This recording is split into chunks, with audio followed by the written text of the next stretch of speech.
When you want the thrill of dealing massive amounts of damage in spectacular fashion, there's no archetype better than the Mage to dole it out in spiritual spades.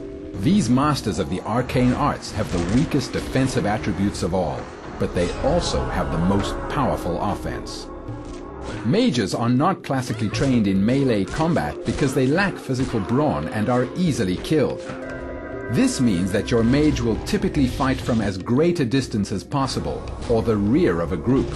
But that doesn't mean they're completely defenseless. Mages can root their foes in place with spells, like arcane bindings. A typical attack string with a mage usually involves first rooting your foe, and then casting a damage over time spell like Static Pulse. Once these effects are cast, mages should fall back and blast the mob into oblivion. As you learn new spells, experiment with different combinations in an attempt to find a good rhythm with a perfect string of attacks. However, as your mage has an extremely weak defense, expect to do a lot of running away when playing solo. While root spells are useful to separate hostile groups, when the effect wears off, the mage will have a difficult time fighting multiple enemies.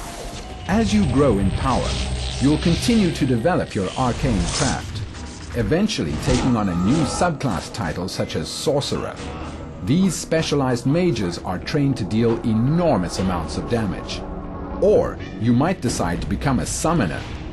This subclass controls and trains pets that you can use as a tank when you don't have a fighter around. If you're thinking about becoming a mage, remember that a mage's most important attribute is intelligence. This is key when choosing the race of your character.